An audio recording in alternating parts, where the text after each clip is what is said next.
Tiens, dit Colin. Alice et Chick sont déjà là. Oui, dit Isis. Venez, je vous présente. La moyenne des filles était présentable. L'une d'elles portait une robe en lainage vert amande avec de gros boutons en céramique dorée, et dans le dos un empiècement de forme particulière. Présentez-moi surtout à celle-là, dit Colin. Isis le secoua pour le faire tenir tranquille. Voulez-vous être sage à la fin? Il en guettait déjà une autre et tirait sur la main de sa conductrice.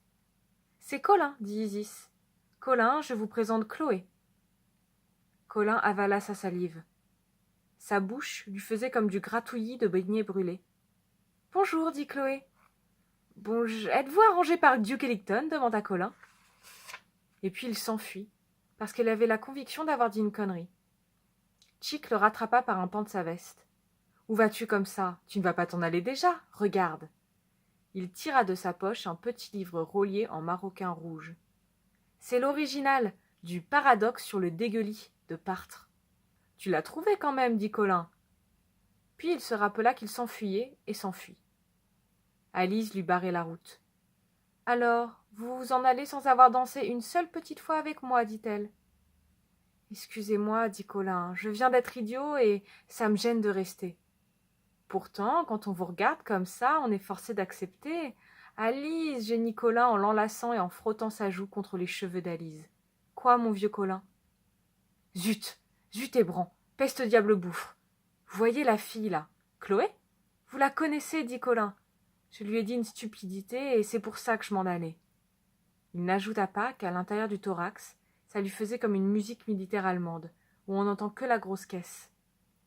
N'est-ce pas qu'elle est jolie? Demanda Alice. Chloé avait les lèvres rouges, les cheveux bruns, l'air heureux et sa robe n'y était pour rien.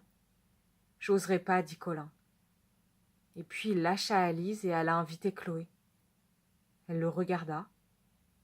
Elle riait et mit la main droite sur son épaule. Il sentait ses doigts frais sur son cou. Il réduisit l'écartement de leurs deux corps par le moyen d'un raccourcissement du biceps droit, transmis du cerveau, le long d'une paire de nerfs crâniens choisis judicieusement. Chloé le regarda encore. Elle avait les yeux bleus. Elle agita la tête pour repousser en arrière ses cheveux frisés et brillants, et appliqua, d'un geste ferme et déterminé, sa tempe sur la joue de Colin. Il se fit un abondant silence alentour, et la majeure partie du reste du monde se mit à compter pour du beurre.